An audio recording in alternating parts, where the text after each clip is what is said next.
हाथ जोड़कर नमस्कार दोस्तों। आज की इस कथा में जो दिल से अच्छे होते हैं उनके साथ गलत क्यों होता है, इस पर चर्चा करेंगे। आप हमारे साथ इस कथा के सफर में बने रहिए।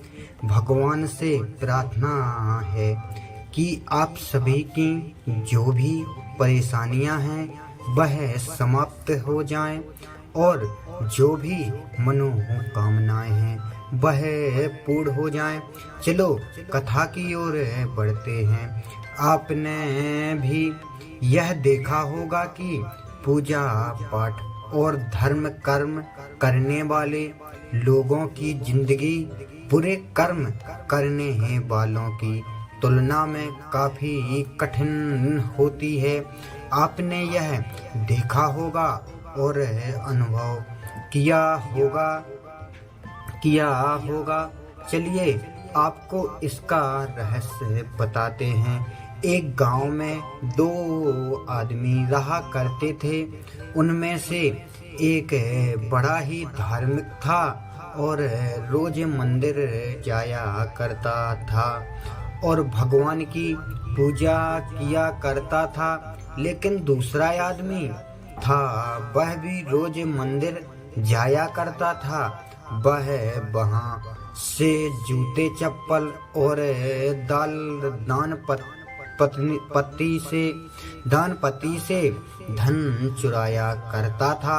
एक दिन उस गांव में बहुत जोर की बारिश हो रही थी और उस वक्त मंदिर में पुजारी के अलावा और कोई ही नहीं था। जूते चप्पल चुराने वाला आदमी मंदिर गया और उसने तुरंत ही सारा धन चुरा लिया और वहां से चला गया। उसी समय पूजा पाठ करने वाला आदमी भी मंदिर गया और भगवान की पूजा करने लगा।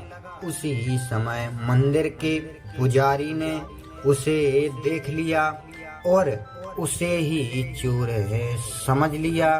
गांव के बाकी लोग भी आ गए, जिनसे बचकर वह भागने लगा। रास्ते में वह एक गाड़ी से टकरा गया और घायल हो गया। पूजा पाठ करने वाला आदमी को वह व्यक्ति मिला जिसने मंदिर में चोरी की थी।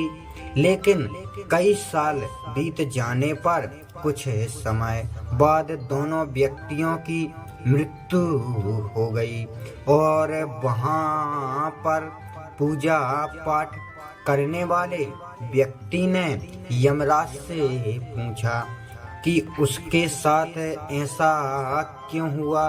यमराज ने उसे बताया कि जिस दिन तुम पर झूठा आरोप लगाया गया था उस दिन तुम्हारे जीवन का अंत होना था, लेकिन तुम्हारे द्वारा किए गए अच्छे कर्म के कारण तुम बच गए।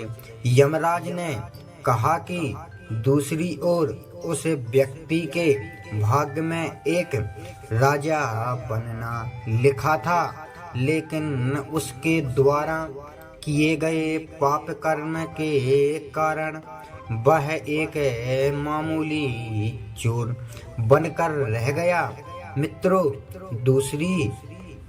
दूसरी ओर शास्त्रों में यह भी बताया गया है कि कारणों कल्प बीत जाने पर भी पाप कर्म का बिना भोग हुए नाश नहीं होता। इसलिए जो व्यक्ति पाप करता है वह हो सकता है कि आज खुश हो, लेकिन उसे अपने पाप का फल कभी ना कभी तो भुगतना है पड़ता ही है। इस प्रकार से एक कहानी यह भी है कि एक बहुत ही ज्यादा पापी व्यक्ति एक रास्ते से जा रहे थे और उसे वहाँ बहुत सारा सोना मिल गया। और जब उसी रास्ते से एक भला और धर्मात्मा व्यक्ति जा रहा था, जिसे कांटा लग गया और वह जोर से जमीन पर गिर गया। वहां से कुछ लोगों ने सोचा कि यह तो बड़ा गलत हुआ, और तब उन्होंने दोनों आदमियों की कुंडली ले जाकर एक पंडित को दिखाई। पंडित जी ने बताया कि वह जो पापी व्यक्ति है उसके भाग्य में राजा बनना लिखा था, लेकिन उसके द्वारा किए गए पाप के कारण अब उसे इतना सोना ही केवल मिल पाया है, और वह दूसरी ओर उसे भले और धर्मात्मा व्यक्ति के जीवन का आज आखिरी दिन था, लेकिन उसके द्वारा किए गए अच्छे कर्म के कारण उसे केवल एक कांटा ही लगा है और वह बच गया। क्या अच्छे कर्म करके बुरे कर्म के फल से बचा जा सकता है? शास्त्रों में बताया गया है कि व्यक्ति को अपने अच्छे और बुरे कर्म के फल जरूर ही भुगतने पड़ते हैं। अच्छा कर्म करने से अच्छा फल मिलता है और बुरे कर्म करने से बुरा फल मिलता है। हमें अच्छे और बुरे दोनों कर्मों के फल भोगने पड़ते हैं। भगवत गीता में भगवान श्री कृष्ण बताते हैं कि कर्म की गति को समझना आसान नहीं। इसका मतलब यह है कि यह समझना बड़ा मुश्किल है कि हमने कौन से जन्म में कौन से कर्म किए हैं और कौन से जन्म में हमें उसका फल मिलेगा। हो सकता है जिस पाप के कारण आज आपके साथ बहुत बुरा हुआ, वह अपने हजारों जन्मों पहले किया हो। इसके अलावा हो सकता है आपने कोई पाप है अनजाने में किया हो, जिसके बारे में आपको कुछ पता ही ना हो। क्यों धोखे से किया गया पाप कर्म का फल मिलता है। कर्म का सिद्धांत अचूक है। अगर आप भी कोई गलत कर्म करते हैं तो आपको उसका फल जरूर मिलता है, चाहे आप उसे जानबूझकर करें या अनजाने में। शास्त्रों में एक बहुत ही अच्छा उदाहरण देखने को मिलता है, जो यह है कि अगर आप आग को अनजाने में छुए तब भी आपका हाथ तो जलेगा ही। शास्त्रों में ऐसी कई कहानियां हैं जिनसे यह मालूम होता है कि अनजाने में किए गए पाप का फल भी लोगों को मिला। एक कहानी पांडवों के पिता महाराज पांडु की, जिन्होंने एक हिरण को तीर मार दिया।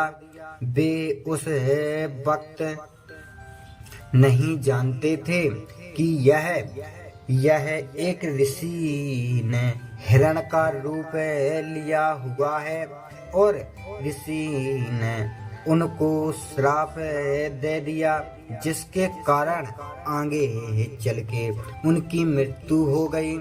शास्त्रों के अनुसार क्षत्रिय राजाओं को शिकार करने की छूट है और हिरण को मारना कोई पाप नहीं था। लेकिन पांडु यह नहीं जानते थे कि हिरण के रूप में वे एक ऋषि हैं, जिनके कारण उन्होंने इतना भयंकर श्राप मिला कि उनकी मृत्यु हो गई। पाप से बचने का उपाय क्या है? वैसे तो भगवान श्रीमद् भागवत गीता में बताते हैं कि कर्म और उसके फलों को समझना पाना बहुत ही ज्यादा कठिन है और व्यक्ति को उसके कर्म के फल अवश्य मिलते हैं। अगर कोई पाप कर्म करता है तो उसे उसका फल आवश्यक भोगना पड़ता है, लेकिन भगवान श्री कृष्ण श्रीमद् भागवत गीता के अध्याय 18 में कहते हैं कि सारे धर्म को छोड़कर मेरी शरण में आ जाओ।